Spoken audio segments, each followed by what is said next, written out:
Bienvenida, bienvenido a esta exploración profunda.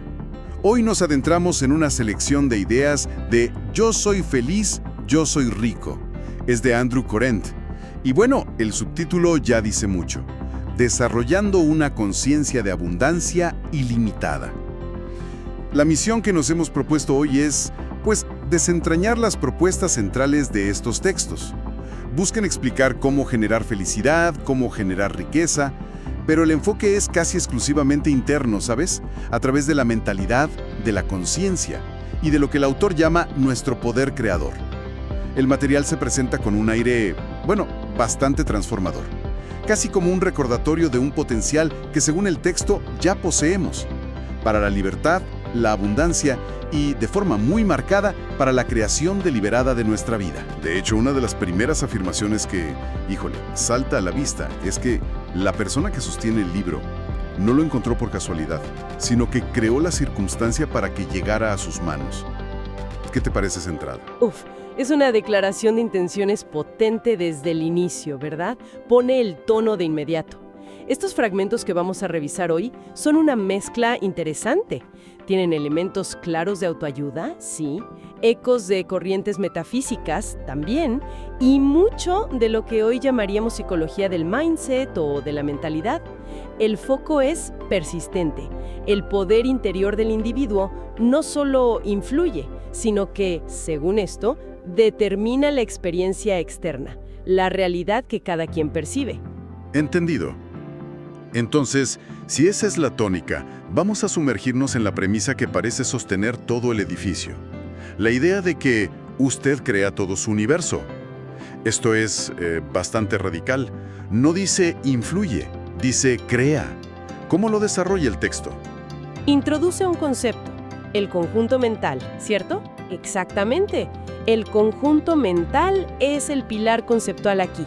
Se describe como la totalidad acumulada de nuestras creencias, las ideas que hemos aceptado como verdaderas, los valores internalizados. Y ojo, el texto sugiere que esto se forma incluso desde la concepción. Funciona como un sistema operativo invisible, ¿sabes? Que filtra toda la información entrante y en esencia construye la realidad que experimentamos. La cita de Goethe que incluye es muy ilustrativa. Solo vemos lo que conocemos. Nuestro conjunto mental define lo que podemos conocer y, por tanto, ver o experimentar. Eso implica que si no nos gusta lo que vemos, lo que experimentamos, la única vía real de cambio según esta perspectiva es ir a la raíz, a ese conjunto mental. No se trata solo de cambiar acciones externas. No, sería insuficiente. Sino las creencias internas que las generan. Precisamente, el texto argumenta que cualquier cambio externo que sea duradero, que sea significativo, debe originarse en una modificación de este conjunto mental. Los intentos de cambiar la realidad sin cambiar las creencias subyacentes serían desde esta óptica, como intentar cambiar el reflejo en un espejo sin modificar el objeto que se refleja. Es un llamado a la introspección, sí, y a la reprogramación interna como la verdadera palanca de cambio. Interesante. Ahora, apliquemos esto a los temas centrales: riqueza y felicidad. El libro parece tener posturas muy definidas y, de nuevo, quizás contraintuitivas para algunos. Afirma que la riqueza existe, así, en mayúsculas, como si fuera un estado fundamental del universo, y que la pobreza no es una cosa en sí, sino meramente la ausencia de esa riqueza inherente. Sí, es una perspectiva que busca invertir la visión común. Totalmente. En lugar de ver la riqueza como algo a perseguir o adquirir desde cero, la presenta como algo, ya disponible. Un campo de potencialidad que simplemente no estamos sintonizando o reconociendo, por nuestro conjunto mental. La cita de Aristóteles que menciona, esa de que la riqueza consiste mucho más en el disfrute que en la posesión, refuerza esta idea. La riqueza no es solo acumulación material, sino una experiencia interna, una capacidad de disfrute y valoración. Y esa metáfora del pozo que usa es curiosa. La idea de que si estás en dificultades financieras, tu vibración o estado mental te hace percibir principalmente a otros en la misma situación, reforzando esa realidad. ¿Es así como lo plantea? Ándale, exacto. Sugiere que nuestro estado interno actúa como un imán selectivo para nuestras percepciones. Si el conjunto mental está enfocado en la carencia, en el estoy, en un pozo, pues tenderemos a notar y resonar con evidencias de carencia a nuestro alrededor, ignorando o minimizando las señales de abundancia. Cambiar el foco interno, según el texto, cambiaría lo que predominantemente percibimos del mundo exterior. ¿Y qué hay de la felicidad? ¿También es una creación interna? De forma aún más directa, diría yo, el texto es bastante tajante en eso. Ser feliz es fácil, solo debe tomar la decisión. La felicidad no se presenta como un resultado de circunstancias externas favorables, sino como una elección interna, una postura ante la vida que se adopta independientemente de lo que ocurra afuera. Es una afirmación de soberanía emocional, básicamente. Respecto al dinero, lo describe como una energía neutra. ¿Qué implicaciones tiene eso? Implica que el dinero en sí no es bueno ni malo. Es una herramienta. Un vehículo energético, dice, que fluye hacia donde se le valora y aprecia. Por eso el texto insiste muchísimo en la necesidad de renovar ideas hacia el dinero. Ataca creencias limitantes muy comunes como asociar el dinero con, la suciedad, la corrupción, la culpa. Propone ejercicios específicos para identificar estas creencias negativas y conscientemente reemplazarlas por ideas de aprecio, de valoración, de merecimiento del dinero como energía útil. Y aquí entra ese consejo práctico que mencionaba el texto, el de pagar por todo lo que se consume, no como una obligación tediosa, sino como una afirmación. Correcto. Lo presenta como un acto casi psicomágico, por así decirlo. Al pagar conscientemente por bienes y servicios, incluso por cosas pequeñas, la persona se está enviando a sí mismo un mensaje constante. Yo tengo poder de compra. Yo soy rico.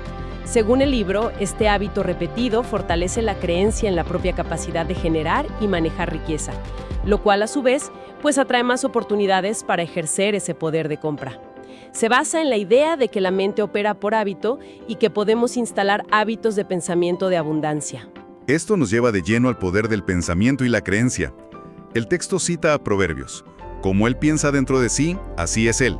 Y a Buda: somos lo que pensamos. Parece que la idea central es que nuestros pensamientos, especialmente las creencias profundas, no solo describen nuestra realidad, sino que la construyen. Esa es la piedra angular, totalmente. No es solo que los pensamientos influyen en el ánimo o las decisiones, es que según esta perspectiva, son la materia prima de la realidad experimentada. La idea de fabricar la vida en la cama con los pensamientos previos al sueño es una metáfora, claro, de cómo nuestro estado mental habitual, nuestras rumias internas, están constantemente modelando las circunstancias que luego encontramos ahí fuera. Aquí es donde el libro hace una distinción que parece considerar muy importante, ¿no?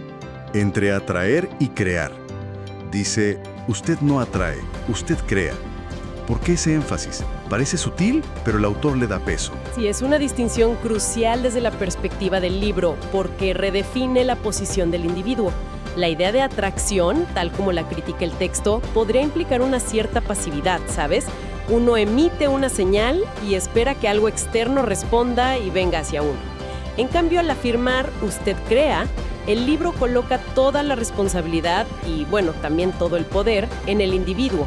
No hay una fuerza externa mágica respondiendo a deseos. Somos nosotros, con nuestro conjunto mental, nuestros pensamientos y creencias, quienes estamos activamente generando, manifestando, creando nuestra experiencia momento a momento. Es un cambio de paradigma hacia la agencia total. Entiendo. Es una visión de responsabilidad, radical. Si yo creo mi universo, no puedo culpar a factores externos por lo que no me gusta. La responsabilidad es 100% mía, lo cual puede ser liberador para algunos y quizás abrumador para otros. Exactamente. Y para intentar dar un fundamento, físico a esta capacidad creadora, el texto recurre al concepto de energía. Menciona la famosa E igual a mc² de Einstein, no como una lección de física, claro está, sino más bien como una metáfora para sostener su idea de que todo es energía en última instancia. y que la materia y la energía son intercambiables. Entonces, la idea es que nuestra energía personal puede convertirse en riqueza material. ¿Cómo funcionaría eso? El argumento es que si todo es energía, nuestra propia energía vital, mental, emocional, física, es nuestro recurso creador fundamental. El texto dedica bastante espacio a cómo gestionamos esta energía. Identifica formas en que la desperdiciamos. La preocupación constante, la ira, el resentimiento, el chisme, enfocarse en noticias negativas, todo eso. Y, por contraparte, sugiere formas de conservarla e incrementarla.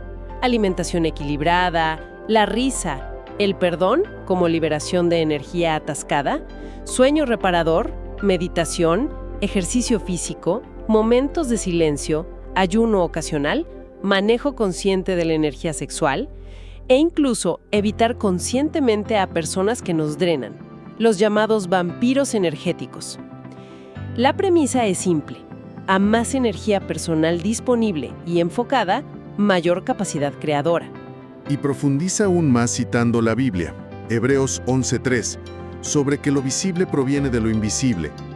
Intenta conectar esto con la física cuántica de alguna manera. Lo hace, sí, pero hay que ser claros. Es una interpretación muy particular y, la verdad, bastante simplificada.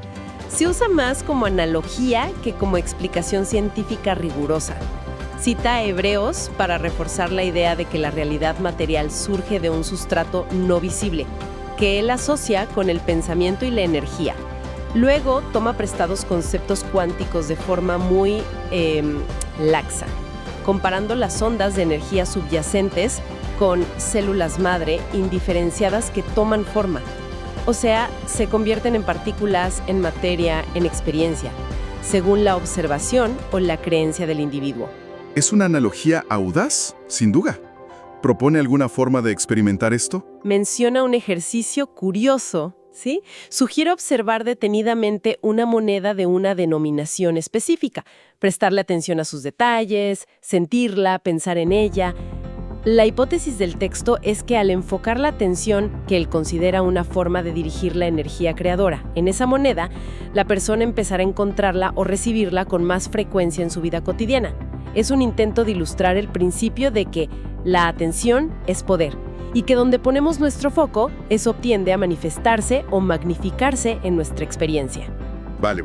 Entonces, si la mente, las creencias y la energía dirigida son las claves, ¿qué herramientas concretas ofrece el texto para trabajar con ellas y modificar ese conjunto mental? Mencionaste una lista. Sí, propone varias herramientas, algunas más conocidas que otras, pero todas orientadas a influir en el subconsciente, donde residiría el conjunto mental. Menciona la imaginación, citando la idea de que es más importante que el conocimiento. ¿Por qué? Porque nos permite concebir realidades aún no existentes. La repetición constante de ideas o acciones, porque crea hábitos mentales y neuronales, el clásico «la práctica hace al maestro», la técnica de actuar como si ya se poseyera lo deseado, para alinear el sentimiento y la vibración interna con esa realidad futura. Continúa con otras quizás menos convencionales. Cierto, habla de la tensión o carga emocional intensa. Sugiere que en momentos de alta emoción, el subconsciente está más abierto a la sugestión. Menciona las experiencias cercanas a la muerte, que a menudo provocan cambios profundos y rápidos en la personalidad y las prioridades. Aunque, claro, no es una herramienta que uno busque. El ayuno argumenta que la privación física puede hacer emerger contenidos subconscientes o aumentar la sensibilidad espiritual. La meditación como vía para silenciar la mente consciente y acceder a estados más profundos. El uso de sonidos específicos, mantras, música armónica, sonidos ambientales, para inducir estados alterados o alinear la energía. Y finalmente, y muy importante para el autor, las afirmaciones. Y dentro de las afirmaciones pone un énfasis muy especial en el yo soy, ¿verdad? ¿Por qué es tan poderoso según el libro? Le da una importancia capital, absoluta. Explica que las palabras yo soy son la declaración más fundamental del ser. Al decir yo soy, seguido de algo, rico, feliz, saludable, lo que sea, estamos, según el texto, definiendo nuestro estado de existencia. y dando una orden directa a nuestro poder creador subconsciente. Advierte enfáticamente, ten cuidado a qué las atas.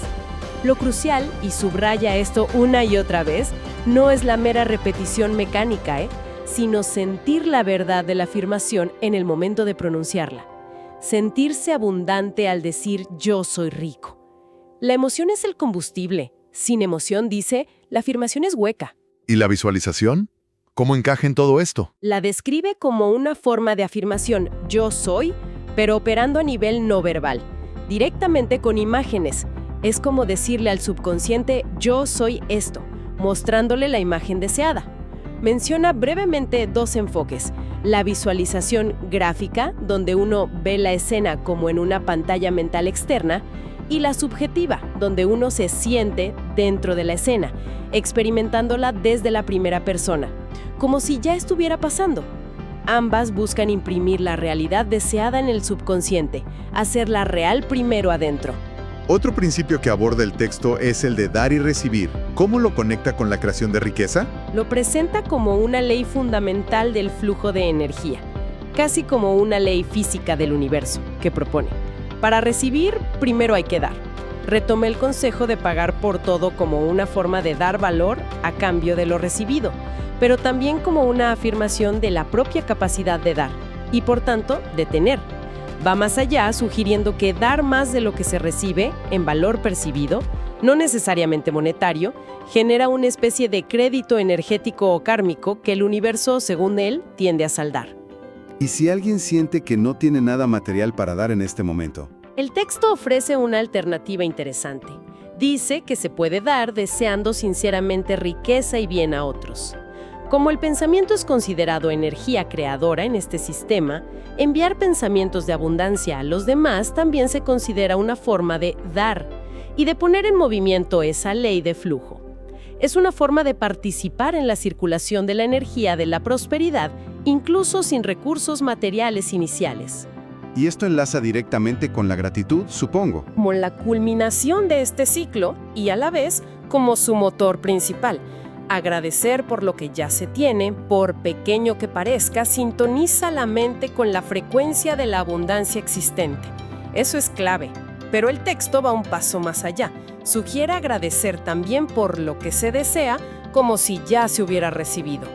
Este acto de gratitud anticipada es visto como una poderosa afirmación de fe y una señal al subconsciente de que la realidad deseada ya es un hecho a nivel interno. Llama a la gratitud la oración más perfecta, porque se enfoca en lo bueno, ya sea presente o ese futuro que se trae al presente.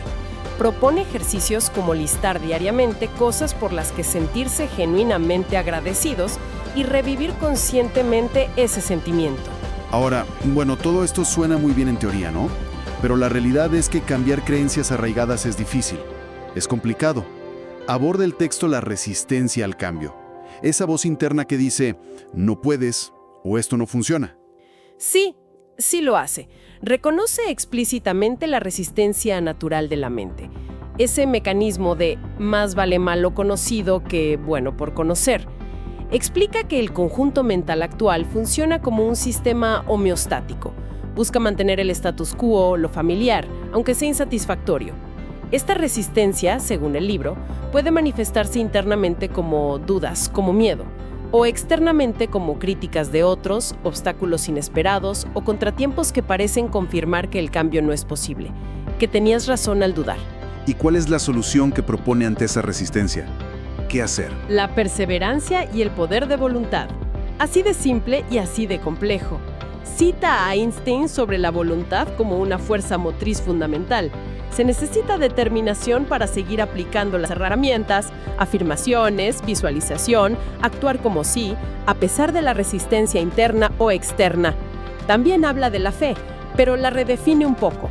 No la presenta como un requisito ciego para empezar, ¿sabes?, sino como un resultado que se construye gradualmente a través del trabajo mental constante y la repetición.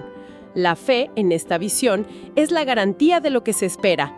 Una convicción que emerge cuando las nuevas creencias empiezan a arraigarse en el subconsciente. Nace del proceso. ¿Mencionaste también algo sobre un equipo de trabajo o mente maestra? Sí, brevemente lo toca. Se refiere al concepto de que unir la intención con una o más personas que comparten el mismo objetivo potencia enormemente el poder creador. Cita un pasaje bíblico, creo que de Mateo, sobre el acuerdo entre 2 o más personas, para sugerir que la sinergia de intenciones alineadas multiplica los resultados. Y finalmente, toca cómo abordar lo no deseado, lo negativo en tu vida. La estrategia no es luchar contra ello directamente, porque eso le daría más energía a través de la atención, sino enfocar toda la atención y energía en crear activamente la condición opuesta deseada. Al quitarle el foco a lo negativo, se le resta poder y, según esto, tiende a disolverse. Bien, bien. Hagamos una recapitulación rápida. Estos extractos de Yo soy feliz, yo soy rico, nos dibujan un panorama donde nuestra realidad, tanto interna, la felicidad, como externa, la prosperidad, es un reflejo directo de nuestro conjunto mental. La clave reside en asumir una responsabilidad radical como creadores, el famoso usted crea, utilizando herramientas como la imaginación, las afirmaciones, especialmente ese potente yo soy, y la gestión de nuestra energía personal, para reprogramar esas creencias fundamentales que nos limitan. Exacto. Y el mensaje implícito, que es muy fuerte, es que esto no es un truco rápido ni una técnica superficial. Para nada. El texto parece abogar por una inmersión profunda y constante en estas ideas, sugiriendo incluso la relectura repetida para que estos principios pasen de ser conceptos intelectuales a una verdad vivida, integrada a nivel celular, dice. Es un llamado a redescubrir y ejercer un poder interno que, según el autor, siempre ha estado ahí, esperando ser reconocido. Nos deja pensando, mucho en qué pensar. Si ese conjunto mental es tan determinante y se forma con creencias y hábitos de pensamiento, y si la energía sigue a la atención, como dice el texto, ¿cuál podría ser el primer hábito, quizás el más simple, pero con potencial de impacto inmediato, que alguien podría cultivar desde hoy mismo, para empezar a mover la aguja hacia esa abundancia y felicidad que describe el libro, basándonos en todo lo que hemos explorado aquí? Esa es una pregunta excelente para llevarse y reflexionar. Abre la puerta a la acción personal, ¿no? Sin duda, material para seguir profundizando. Hasta la próxima exploración.